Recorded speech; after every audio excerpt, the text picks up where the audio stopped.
Hey GH peeps, welcome back to my channel where we discuss all things General Hospital. Today's late night review is for Tuesday, December 19th, 2023. So hope you guys had a good Tuesday. Hope your Tuesday went blessed.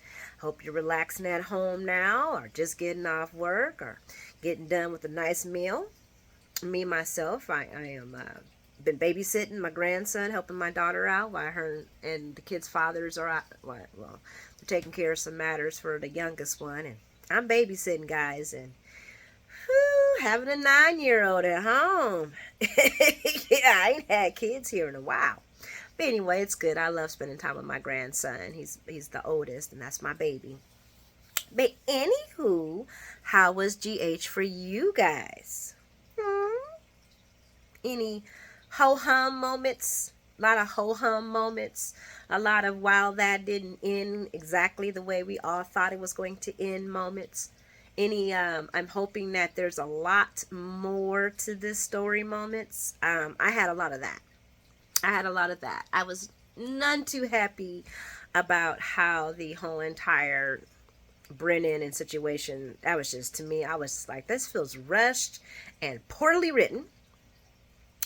But I did have one highlight when Scotty, poor Scotty, he's just going through. He's just trying to park his bike wherever he can.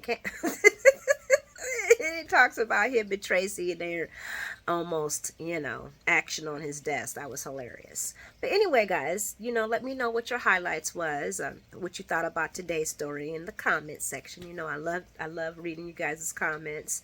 And please like and subscribe if you like the content. So let's get into it, because we might as well just peel off this banana. These orange bananas. Starts off at the Port Charles Grill, and I had to look that up, guys, to make sure, because we've got a lot of different scenes, a lot of different sets, and so I had to make sure I was talking about the right one. But this is the Port Charles Grill, and we have Lucy and Kev catching up while they're waiting on Martin and Laura to show up. And Lucy's like, I need some wine. I need some drinks. And Martin and Kev was like, well, I was going to wait. But she's like, no, I need some drinks now. And I just thought, they did a quick weird hug, kiss on the cheek thing. I think they had a little affair back in the day, but she cheated on him with Scotty. Was that Kev? I think it was Dr. Kev. And this story was kind of strange. I guess Lucy needed therapy and Kevin was there to offer it to her. I mean, that's the only real thing I got from this whole entire story. They talk about, he sees Scotty, of course, over there after Lucy tells him that she's having a shitty year, a shitty month, a shitty day. And he's like, that's a long time. He says, and he looks over and sees Scotty at the bar drinking by himself. It says, well, it looks like he's having a pretty hard time himself. And Lucy tells him about the trip that Scotty wanted her to take with him to see Serena and the matinees. And I guess Serena's got a man, and it's her first Christmas, so she wants to do her thing. And it was kind of, not they were really just popping in. They really didn't give her a chance to plan. So they convinced Scotty to chill. And then she starts telling Kev about what's going on with the Quartermaines, because she says something to her. And she's like, well, I just think you're just so nice. And he's like, excuse me? She's like, well, we're around a whole bunch of, what did she call them? Thieves, and what else was the word she used? You're too nice. You're too nice. And you're too nice, Kev, and we're surrounded by assholes. And then she talked about cutthroats and thieves, and she brought up the Quartermaines and Kev's like, well, be more, because he was asking her about being more specific, and she went right to the Quartermaines. She told him about how the thing happened with deception, and how then now Tracy wants to have Brooklyn work with her, and she's like, I feel so betrayed by Brooklyn, and I really trusted her, and I thought, and everybody's really talking shit about Lucy and this Brooklyn thing, but Lucy trusted Brooklyn. I mean, Lucy's Lucy, but she trusted Brooklyn. Brooklyn was wrong. I don't give a damn what nobody say. Brooklyn was wrong, and we're not going to sit here and just sweep that under the rug just so that Maxie can get the company. No, Brooklyn was wrong as fuck. She fucking did that shit for her grandma for some bullshit that she didn't want to tell her boyfriend. She fucked Maxie for Chase because she didn't want to tell Chase about him getting back on the force and her auntie her grandma helping. That was the weak ass story. So everybody's like, "Oh, Lucy should be with him." No, I would be the same way. I wouldn't trust her. I wouldn't want her around me. But like Kevin tells her, it's better to have Brooklyn around you than Tracy. And Lucy's like, "Well, that is true. That is true. I'm gonna see what I can do. I'm gonna try to work through this." And she's like, "Kevin, thank you for listening. You're such a great listener." He says, "Well, that is what I do, cause he's a therapist, theraping everybody in that damn town. He should just have a running tab for half the people in Port Charles that be having all the mental problems, girl." And of course, Scotty walks up, trash talking about Lucy, not fighting for the trade, that EOQ share. And she's like, "I had to look out for Maxie and all my other employees. I couldn't just fuck them over some stupid ass EOQ share." So once again, this goes, everybody's talking about, I'm gonna get off of it, but I hear a lot of hate on Lucy about this situation. I'm like, excuse me? Why are we hating on Lucy? Where's the hate for Lucy? It wasn't Lucy that gave up that information for the deception. If anything, she got played by Martin. So Lucy is the victim in this situation, no matter how you try to frame it. She was listening to her man. Her man put an idea in her head. She didn't know this was somebody else's situation. If she would have, I'm pretty sure she wouldn't have stuck her hand in it, or maybe she had. Who knows? But moving along, we got Tracy. Poor Tracy. Tracy's missing her son Luke, and she's looking at the snow globe, and she's like, "Oh my God, Luke, I miss you so much." Which is why I really think she would have been having a fun time doing that skydiving. It might have been what she needed, you know what I'm saying? But anyway, and Lois and Brooklyn walk in while she's having that moment, and instead of sitting there trying to be like, "Hey, I know you're hurting because of Luke. Oh, we see that you're having the Christmas holiday spirit. We won't tell anybody." Guys, this story is drab. It's drab, it's drab, it's drab. And basically, then what Tracy asks Brooklyn why she hasn't been answering her phone and answering her texts, and Brooklyn's like, "Because I was out with my man doing Christmas shit." And she's like, "Well, we have a meeting tomorrow. I mean, the day after Christmas, the day before Christmas." And she's like, "Oh yeah, tomorrow." And she's like, "That's Christmas Eve." She says, "Yeah, well, you're about to be a business owner, so we gotta figure out how to do this deception thing." And Nettie hears them talking, and he's like, "Whoa, wait a second, what's going on?" And they tell him about, Brooklyn taking over, working back at deception. He's like, "Lois, you knew about this?" And she's like, "Yeah, and I think it's a good idea." And this is why I don't know why they think Tracy's not smelling this. Anything Lois would happily agree to, Tracy's smelling it. Tracy's seeing something. I feel like they ain't thinking this all the way through. And Ned was telling them, you're not thinking this all the way through. Against my mother, because of course when Lois gets rid of Tracy by talking about, "Hey, I need Brooklyn for Christmas Eve to do cooking and all this other kind of stuff, and we got matching pajamas, and you are more than welcome, and I got you some." And Tracy's like, "I'll pass on the pajamas. We'll move the meeting to the day after Christmas." I'm like, "Oh my gosh, Tracy, just say you want to spend time with Brooklyn. Don't be that person." Anywho, so Ned's not too happy about Brooklyn becoming an executive and not in the music industry, and he's telling Lois this, and she's like, "Ned, use the sense that God gave you."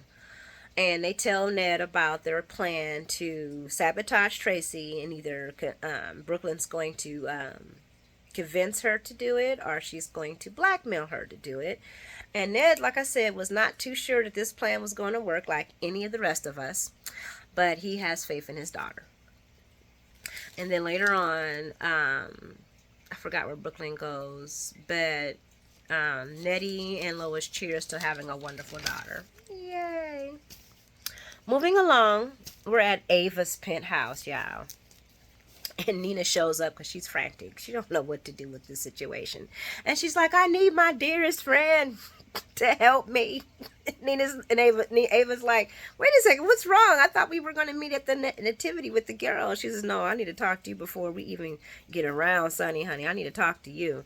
So She tells Ava that Ned is blackmailing her and wants info on Aurora, or he's going to tell Sonny. And Ava's like, oh shit. So Ned's blackmailing you too? She's like, yes, and I don't know what to do, and this is crazy. And Ava's like, well, I guess you're gonna have to figure something out and get Ned the information. She's like, how would I get Ned the information? And even if I get Ned the information, Michael's gonna find out, and I'm gonna be in worse hell with him. And I was like, oh, so she considers Mike to be the worse hell than Ned? But anyway, Ava's like, well, look, girl, I hear you, but I got my own fucking problems, okay?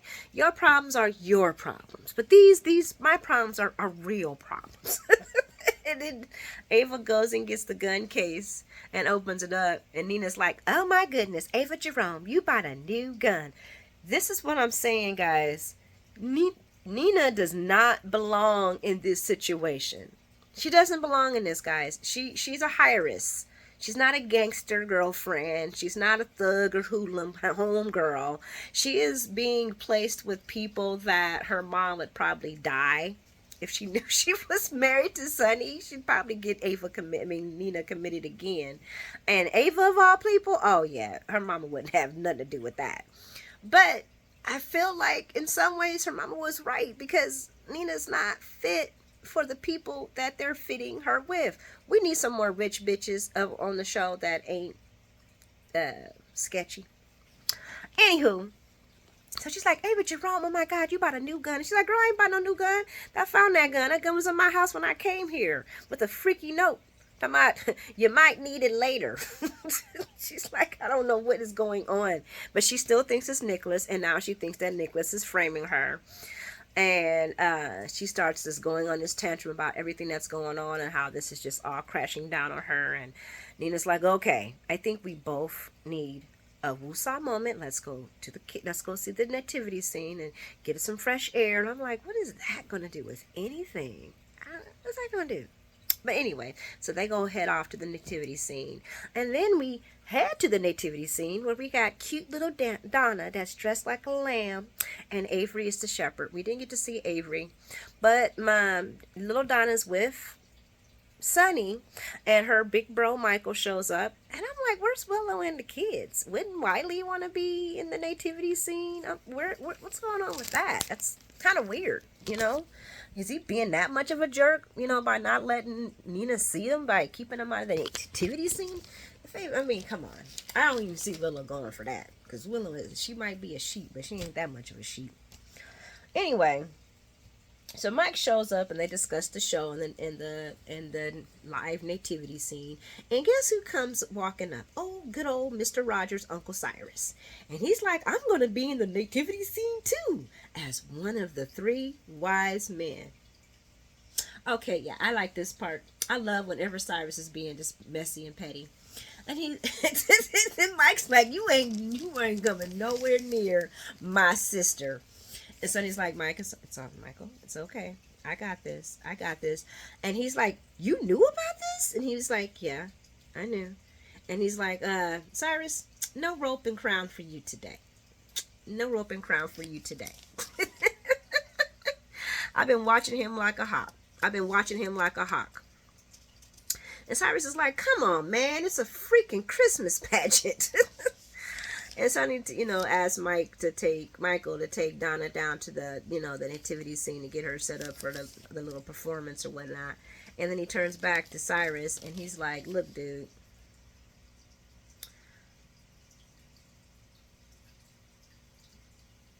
No, he says, Cyrus says, what's the deal?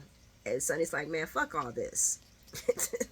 You've been replaced, okay? Goodbye. And you ain't coming around my kids. You ain't coming around no kids. You ain't doing no motherfucking Christmas pageant. And you sure in the hell ain't gonna be no 3, 2, or 1 wise man.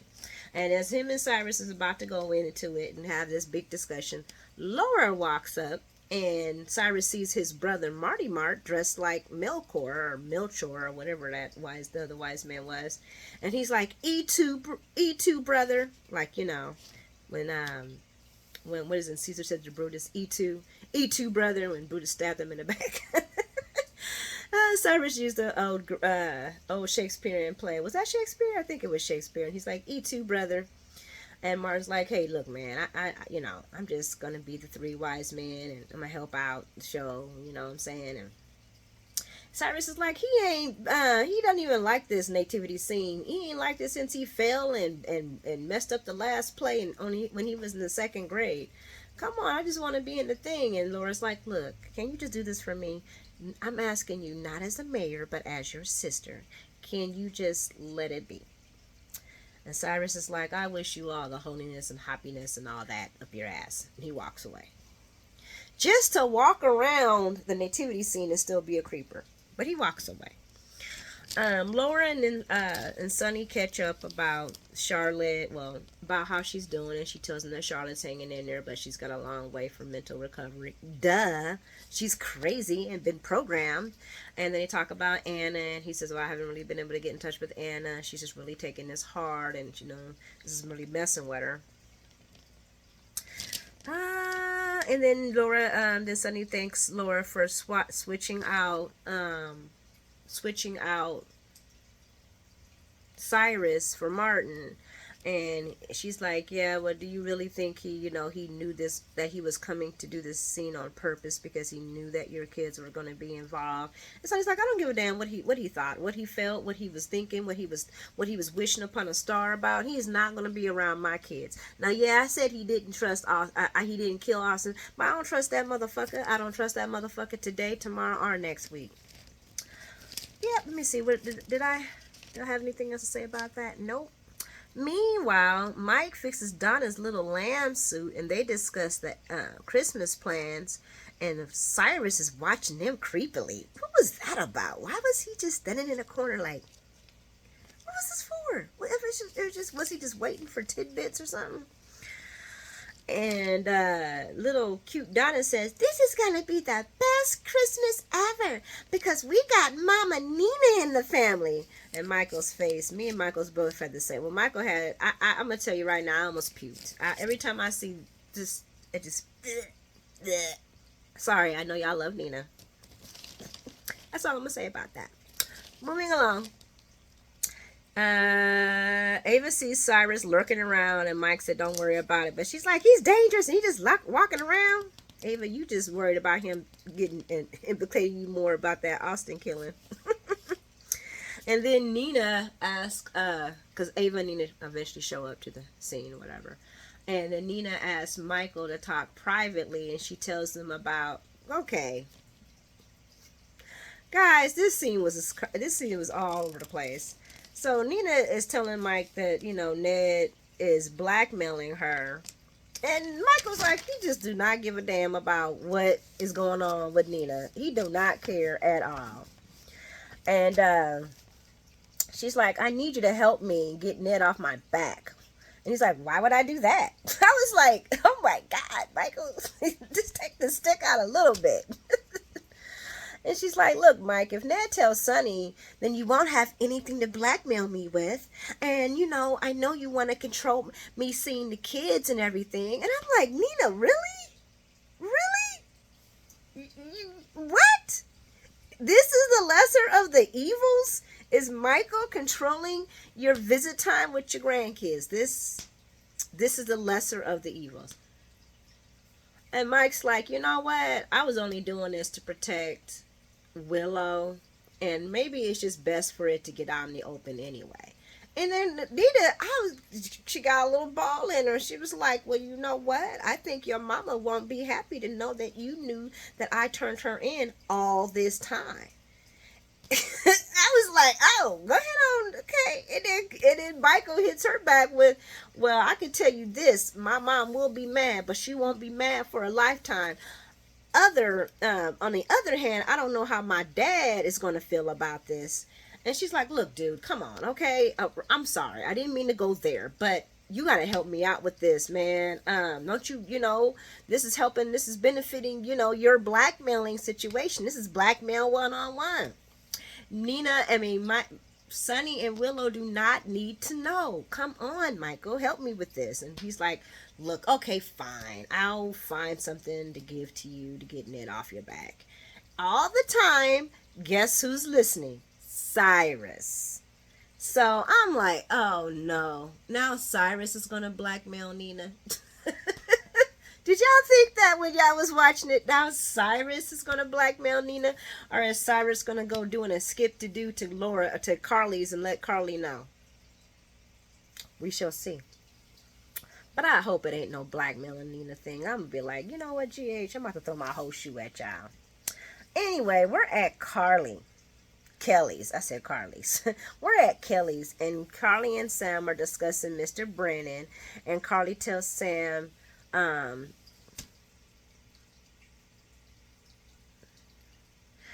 Carly tells him that he's been coming up there all this time, and he just actually left. And Sam's like, well, what did he say? She don't got much to tell him, Sam. She don't even know herself. All she knows that he just came here, that he's a security console, and that he's going to be here for some time. Now, she could have told Sam that things are going bad in the security consulting firm, and he has to stay here longer, but she didn't tell him that. But she couldn't tell much because Carly didn't have much to tell her. Just that he had got a phone call and he had left. And Carly also says that he was flirty, but he seemed harmless. But what's up? What's up with him? Is he dangerous? And Sam's like, look, I don't know all the information on here, but I'm gonna tell you to stay away from him. And if you see him again, call Dante. And I'm about to call Dante now. So of course, Sam leaves to go call Dante, and now we're at closing time at Kelly's, and guess who walks in? Mr. Brennan. And Carly offers him some cold ass meatloaf. Well, she was going to heat it up and stuff. And he's like, well, I don't want to, put you out and make you, do extra. And she's like, no. The kitchen's closed, but I can look out for you. And as she's walking away, she turns back around to grab her phone, which he grabs for her. And he sees that there's his picture because, of course, her phone didn't lock. And I'm like, oh, Carly, you're so faithful. You leave your phone unlocked. Don't come after me, guys, but we all know that 2 second, soon as that phone got put down, that motherfucking lock screen. Okay. But anyway, he's like, ooh, well, I guess you know my secret. Maybe we should clear the air. And Carly's like, no need. If you would have told me that you were with the WSB, I would have thought you were a liar and crazy. And he's like, well, what made you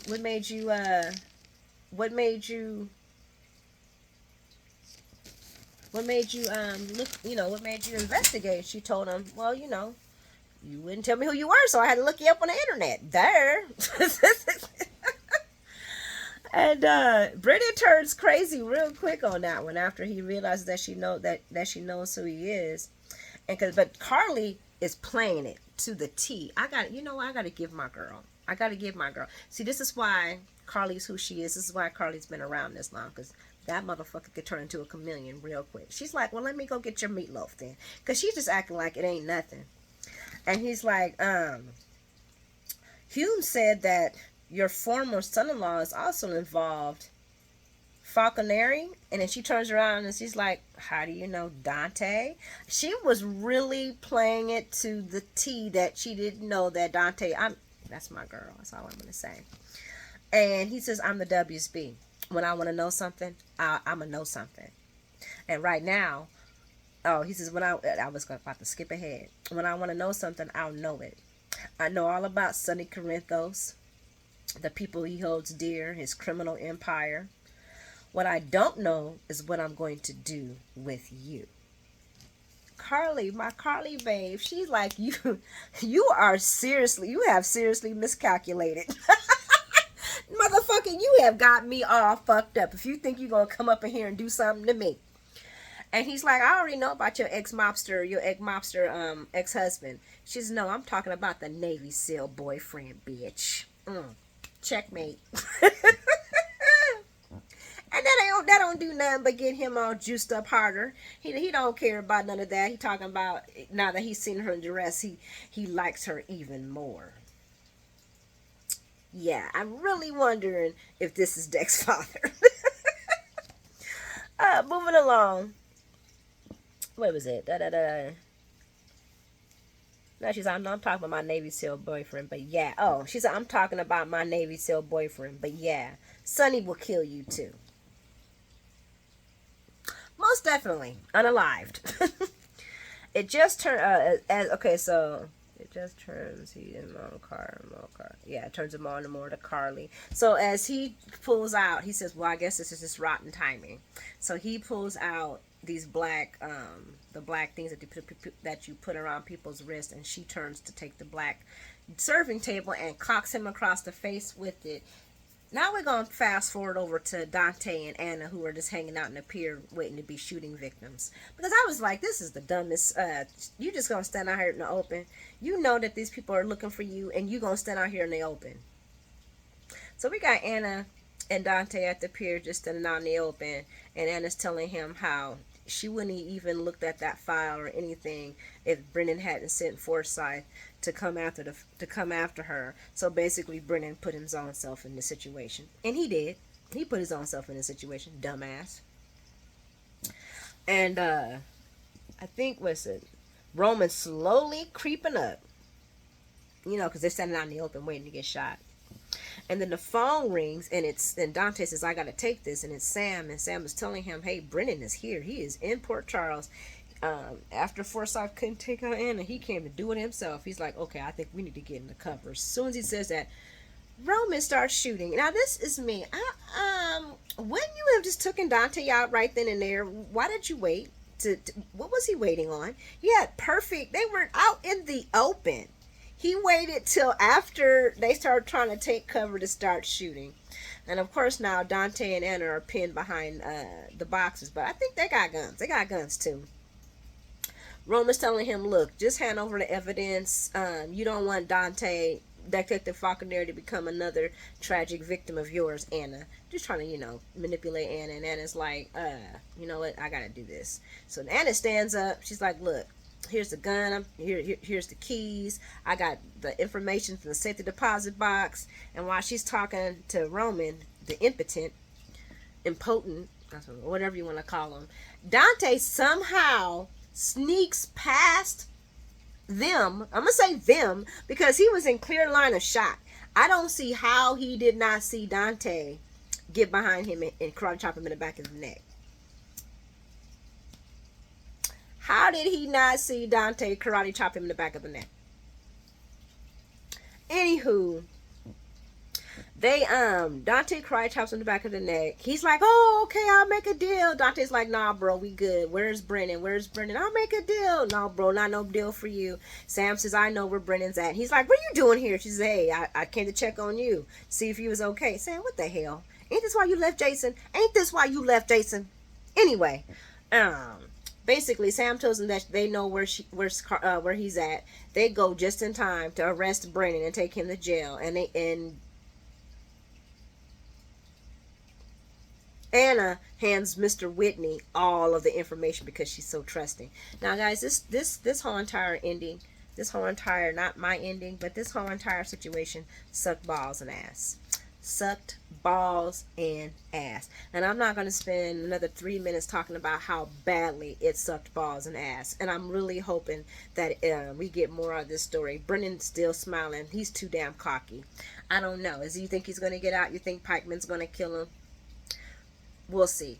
Once again, please like and subscribe. Sorry, once again, guys, I kept it long, but I was just no, they ruined the story again. Oh, God, and the Nina and the Michael and the SEC. Anyway, like and subscribe, guys. Y'all have a wonderful night. I'll see you tomorrow.